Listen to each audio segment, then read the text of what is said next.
स्वागत है आपका आपके YouTube चैनल एम रेलवे में। आज हम पढ़ेंगे class 7th of current affairs. देखिए हम किस तरह से करंट अफेयर पढ़ रहे हैं डिसेंडिंग ऑर्डर में।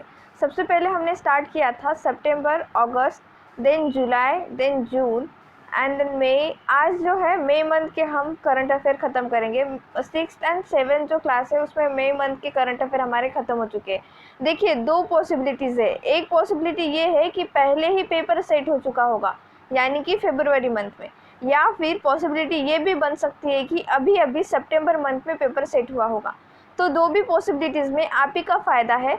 आपको इस वीक के लास्ट सैटरडे पर फरवरी मंथ तक के सारे जो है सारे एक्चुअली जनवरी मंथ तक के सारे करंट अफेयर्स मिल जाएंगे। तो अल्टीमेटली आपने इस साल के अक्टूबर से लेके जनवरी तक सारे करंट अफेयर्स कर लिए होंगे। ठीक है, तो आपको सिर्फ करना ये है कि मेरी सारी की सारी क्लासेस रेगुलरली फॉलो करना है। चलिए फिर स्टार्ट करते हैं आज की क्लास। उमंग ऐप, एक्चुअली ये उमंग ऐप के बारे में मई मंथ में बहुत ज़्यादा न्यूज़ में था, इसीलिए इसे इंक्लूड किया गया है। उमंग ऐप का फुल फॉर्म पूछेगा हमेशा। देखिए ये क्या फुल फॉर्म है, unified mobile application for new age governance. ठीक है, ministry of electronics and IT ने लॉन्च किया है 2017 में। एक्चुअली ये ऐप किस बारे में है, देखिए इतनी सारी स्कीम्स जो है ई गवर्नेंस सर्विसेज एक के बाद एक स्कीम्स निकलते रहती है। हाल फिलहाल कोई स्वामित्व करके स्कीम है जो मैंने लास्ट वीडियो में आई थिंक बताया था उसके बारे में, या फिर अगले वीडियो में बताऊंगी, मंडे के दिन बताऊंगी वो। तो स्वामित्व स्कीम वगैरह इतने सारी स्कीम है, तो इसके फंडिंग या फिर इसके बारे में जानना हो तो ये कोई ऐसा एप्लीकेशन होना चाहिए जिसमें जो है पीपल को ज़्यादा कन्फ्यूज़न ना हो। ठीक है, तो यही है ये यूनिफाइड मोबाइल एप्लीकेशन। इसी में मतलब एक ही छत के नीचे सब कुछ मिल जाएगा। उसी तरह से एक ही एप्लीकेशन में आपको सारे के सारे सर्विसेज स्कीम्स के बारे में पता चल जाएगा। ठीक है, तो ये याद रखना, इसका फुल फॉर्म पूछते हैं। Next inspire. इंस्पायर क्या चीज़ है, जो भी रिसर्चर्स है, देखिए जो यंग टैलेंट है या फिर रिसर्चर है, साइंटिस्ट है, उन लोगों को ज़्यादा से ज़्यादा रिसर्च करने के लिए मोटिवेट करना। ठीक है, तो इंस्पायर का फुल फॉर्म पूछेंगे, हर साल पूछते हैं। इंस्पायर का फुल फॉर्म याद रखिए, innovation in science pursued for inspired research. ठीक है, क्या करना है अल्टीमेटली इसका ऑब्जेक्टिव है, it's basic objective is to communicate with the youth and encourage them in the field of science. ठीक है, साइंस एंड टेक्नोलॉजी मिनिस्ट्री का है, एसएनटी मिनिस्ट्री का है ये। तो आपको सिर्फ इतना याद रखना है, अगर इंस्पायर कुछ स्कीम आई तो वो किस रिलेटेड है, तो वो रिसर्च फील्ड से रिलेटेड है। ओके। पेंसिल। पेंसिल क्या है, platform for effective enforcement for no child labour. ठीक है, कोई भी चाइल्ड लेबर नहीं होना चाहिए, यही एक प्लेटफॉर्म है ये। तो चाइल्ड लेबर जो ना होना चाहिए उसका आर्टिकल आपको याद है क्या, आर्टिकल 24। ठीक है, आर्टिकल 24 क्या कहता है, there is no child labour या फिर प्रोहिबिशन ऑफ चाइल्ड लेबर। आपने अगर पॉलिटी के लेक्चर्स नहीं कर रखे हैं तो 14 पॉलिटी के क्लासेस अवेलेबल है। एक ही सिटिंग में आपके 14 के 14 क्लासेस कंप्लीट हो जाएंगे और आपको 1 से 2 मार्क्स पक्के हो जाएंगे। 3 घंटे का पूरा क्लास होगा, आपके 2 या 3 मार्क्स तो जो है 100% मिल ही जाएंगे अगर आपने उसके साथ साथ अगर क्वेश्चन वाली भी क्लासेस कर लिए तो। ठीक है, तो pencil ministry of labour and employment का है। तो आपको क्या कहेगा कि इसकी फुल फॉर्म पूछेगा पेंसिल की। ठीक है, पेंसिल की फुल फॉर्म पूछेगा। हम डिसेंडिंग ऑर्डर में जो है करंट अफेयर्स पढ़ रहे हैं, तो आप करंट अफेयर के लिए बिल्कुल भी टेंशन मत लीजिए, लेकिन हाँ इतना है कि आपको ये सब कुछ याद करना होगा। ठीक है, तो ये एक सेपरेट ऑनलाइन प्लेटफॉर्म है, 2017 में ही लॉन्च किया गया है। तो ensure effective enforcement of provision of child labour act and smooth implementation of national child labour project. ठीक है, कोई भी नेशनल चाइल्ड लेबर प्रोजेक्ट वगैरह है तो उसका स्मूथ इम्प्लीमेंटेशन होना चाहिए। कोई भी जो चाइल्ड है वो किसी भी फैक्ट्री में वगैरह काम नहीं करना चाहिए, इस तरह से। ठीक है, स्वस्थ भारत यात्रा। स्वस्थ भारत यात्रा जो है food safety and standard authority की तरफ से निकाली गई यात्रा है। इसमें जो है सिटी सिटी जाकर इस यात्रा में एक्चुअली जो है अवेयरनेस फैला रही है food safety and standard authority of India कि हमें किस तरह का पौष्टिक खाना चाहिए। डाइट के चक्कर में हम अपने जो एक्चुअली इंडिजीनियस इंडियन फूड या कहे या फिर मौसमी फ्रूट्स, जो फल होते हैं उसे हम इग्नोर कर देते हैं, एवोकाडो वगैरह खाते हैं, जो कि हमारे शरीर के लिए एक्चुअली ठीक होंगे या नहीं पता नहीं, बिकॉज हम लोग जो इंडियन कल्चर में पले बड़े हैं, और अचानक से हम अगर डाइटिंग वगैरह करने लग जाए और अलग अलग प्रकार के कुछ जो है फ्रूट्स खाने लग जाए, तो हमारे लिए वो सच में लाभदायक है या नहीं, यही जो है ये यात्रा का मोटिव है। ठीक है। कंज्यूमर प्रोटेक्शन एक्ट, हाल फिलहाल कंज्यूमर प्रोटेक्शन एक्ट बहुत ही ज़्यादा न्यूज़ में था, तो इसके ऊपर 100% क्वेश्चन बनेगा ही। रिसेंटली पास हुआ है CCPA। CCPA क्या है? Central consumer protection authority. ठीक है। अंडर सेंट्रल गवर्नमेंट के अंडर ही ये जो है अथॉरिटी है। एक्चुअली इनका क्या मोटिव क्या है कि violation of consumer rights, unfair जो ट्रेड होता है, मिसलीडिंग एडवर्टाइजमेंट वगैरह की फेयर एंड लवली लगा लो गोरे हो जाओगे वगैरह वगैरह, जो मिसलीडिंग जैसे एडवर्टाइजमेंट होते हैं उन लोगों पर लगाम लगाना जो है इस एक्ट का काम है। इसीलिए आप देखोगे जितने भी मिसलीडिंग टाइटल्स थे, जो भी फेयरनेस क्रीम हो या फिर कोई भी जो वेट कम कराने के जैसे टाइटल्स वगैरह होते हैं, वो सारे के सारे टाइटल अब चेंज कर रहे हैं। ठीक है।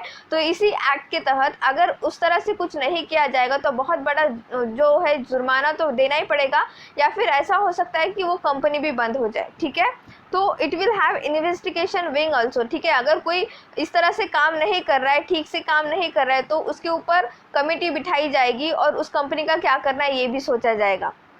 तो अल्टीमेटली क्या है? To control, promote and enforce the right of consumer. तो कंज्यूमर के राइट के हिसाब से उसे प्रोडक्ट मिलना चाहिए। बैसेल नॉर्म क्या है? एक्चुअली देखिए, स्विट्ज़रलैंड में एक सिटी है जिसका नाम बैसेल है। तो बैसेल जो है उस सिटी में जो है एक बार 1974 में, ठीक है, 1974 में जो बैंकिंग सेक्टर में बड़े बड़े लोग हैं जैसे कि RBI गवर्नर और बहुत सारे लोग जो कि एक्चुअली बहुत ज़्यादा ज्ञान रखते हैं, ठीक है, इकोनॉमिक सेक्टर से रिलेटेड जितने भी अच्छे अच्छे लोग हैं, सारे दुनिया के लोग यहाँ पर मिले थे और इन्होंने जो है एक बैंकिंग आगे चलकर बैंकिंग में किस तरह से जो है हमें बदलाव लाने चाहिए या फिर क्या हमारे लिए चैलेंजेस होंगे वगैरह वगैरह सब कुछ एक नॉर्म्स में लिख रखा है। तो हाल फिलहाल बैसेल जो है नॉर्म 3 चलता है, ठीक है, नॉर्म 3 चलता है। तो ये नॉर्म 1 2 3 क्या चीज़ है? ये ही है ये एक्चुअली कि इनमें रेगुलेशंस दिए हैं कि बैंक को काम कैसे करना चाहिए, ठीक है। तो ये क्या है? It is a backbone of all banking structure, ठीक है। एक तरह का जो है हमको रूल रेगुलेशन किताब दे दी गई है और उसी हिसाब से हमें काम करना है। तो जो इसकी एक्चुअली क्या है, the Basel 3 norms stipulated a capital to risk weight assets of 8%, ठीक है, 8%। अब क्या चीज़ है देखिए, अब मैं एक एग्जांपल से बताती हूँ। कोई बैंक है, सपोज कोई भी बैंक XYZ बैंक है, उसमें इतना अमाउंट तो होना चाहिए कि भले ही NPA हो जाए। अब NPA क्या होता है? Non performing asset. Non performing asset का मतलब क्या होता है? अब विजय माल्या का एग्जांपल ले लीजिए। वो विजय माल्या ने क्या किया कि एक छोटी सी बैंक, मुंबई की एक छोटी सी बैंक से इतने सारे पैसे निकाले और वो लेकर फरार हो गया, है ना। और कुछ ऐसा भी हो सकता है कि किसी कंपनी ने लोन लिया और कंपनी का ही दिवाला निकल गया, तो कंपनी पैसे कैसे देगी, ठीक है। तो ये क्या होता है? Non performing asset, non performing asset for bank. अब अल्टीमेटली वो बैंक से जो उन्होंने पैसे निकाला तो वो पैसा तो किसका था? जनता का था। तो किसको फ़र्क पड़ेगा? जनता को फ़र्क पड़ेगा। जनता क्या करेगी? उसके ऊपर एक्शन लेगी तो अल्टीमेटली गवर्नमेंट को जनता का पैसा वापस करना पड़ेगा या नहीं। तो यही होता है नॉन परफॉर्मिंग एसेट, ठीक है। तो ये नॉन परफॉर्मिंग एसेट का हम पर बर्डन ना होना चाहिए। किसके ऊपर? बैंक के ऊपर बर्डन ना होना चाहिए, इसीलिए 8% का ये नॉर्म दिया गया है। मतलब इतना पैसा जो है रखा हुआ होना चाहिए बैंक में कि बैंक का दिवाला ना निकले, ठीक है। समझ में आ गया? एकदम सिंपल लैंग्वेज में। अब एसेट और लायबिलिटी में दो फर्क बताती हूँ। एसेट मतलब नौकरी, ठीक है, जो आपको पैसे दे रही, हाँ, और जो आपसे पैसे ले रही है वो होती है लायबिलिटी, ठीक है। समझ गए? मतलब सपोज ऐसे समझिए, आपकी नौकरी है वो है एसेट, क्योंकि वो आपको पैसे कमा कर दे रही है, और आपकी कार जो है वो एक लायबिलिटी है क्योंकि उसमें जो है आपको पेट्रोल वगैरह भरना पड़ता है, तो एक तरह से आपका खर्चा करा रही है, ठीक है। हाँ, भले ही वो जो है आपको एक तरह से देखा जाए तो लग्जरी है, ठीक है, लग्जरी है, ज़रूरत ना होते हुए भी आपने अगर ख़रीद रखी है तो वो लायबिलिटी है, ठीक है, ऐसे समझना। तो भी देखिए 8% की लिमिट रखी गई ऑल ओवर इंडिया, फिर भी आरबीआई क्या करता है ना, 9% पैसा रखता है खुद के पास, ठीक है। इसीलिए इतने दिवाला टाइम जो निकला था हमारा इंडिया का, फिर भी 20,000 करोड़ का जो है पैकेज जारी किया था, पता है ना आपको, मई मंथ में ही जारी किया था। क्यों जारी किया था? कि आरबीआई के लोग इतने होशियार हैं, वो लोग पहले से ही पैसे रखते हैं, ठीक है। तो ये कुछ नहीं, बेसल नॉर्म आपको एक बार ये देख लेना है, ठीक है। नेक्स्ट थिंग, सागरमाला और भारतमाला क्या प्रोजेक्ट है, 100% क्वेश्चन बनेगा। तो सागरमाला क्या है, देखिए इंडिया में जितने भी पोर्ट है उनका जो है नवीकरण करना है, उन पोर्ट में जो है ज़्यादा से ज़्यादा डेवलपमेंट करना है।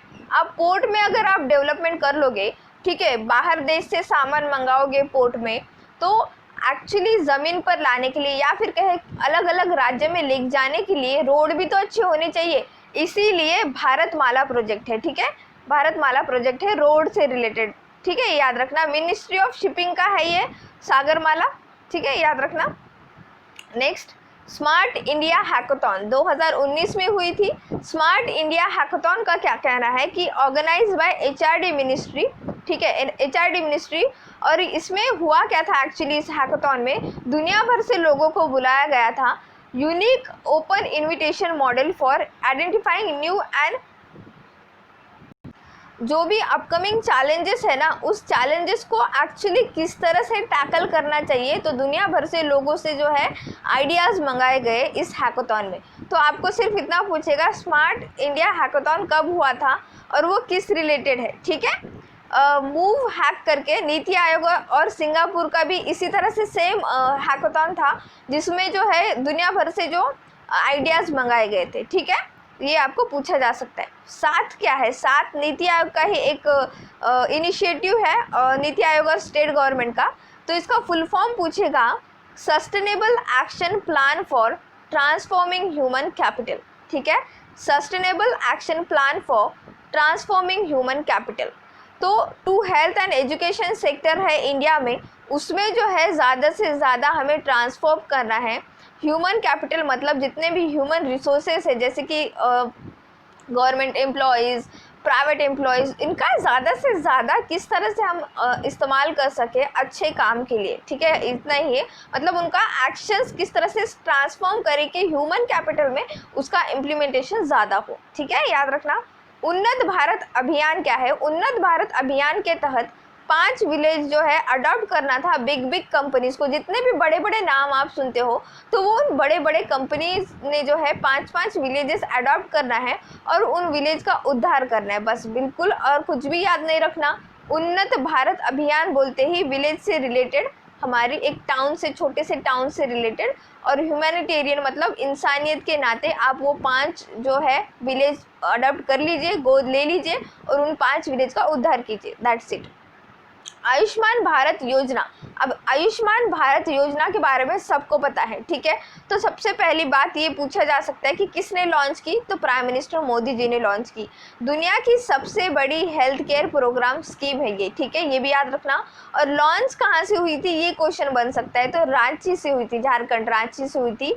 और फर्स्ट हेल्थ केयर सेंटर कहाँ पर बना, तो बीजापुर, छत्तीसगढ़ में, ठीक है। 1.5 लाख से ज़्यादा हेल्थ केयर सेंटर बन रहे हैं आयुष्मान भारत योजना के तहत, ठीक है। तो हमने आज क्या क्या देखा, स्कीम्स देखी हमने बहुत सारी, तो आपको याद कर लेनी है। ये सब कुछ अप्रैल मई मंथ का है, मार्च मंथ में आज सच कुछ बड़ा हुआ नहीं, जनवरी फरवरी मंथ का हम देख लेंगे, डोंट वरी अबाउट इट। और मंडे को अक्टूबर 5 सितंबर से लेकर अक्टूबर तक का भी डेटा पूरा का पूरा आपको मिल जाएगा, ठीक है। तो टेंशन मत लीजिए, आपकी क्लासेस स्मूथली चलेंगी आज से, ठीक है। Thank you so much for watching. Please subscribe to my channel, share this video, like this video, and please keep revising. Thank you.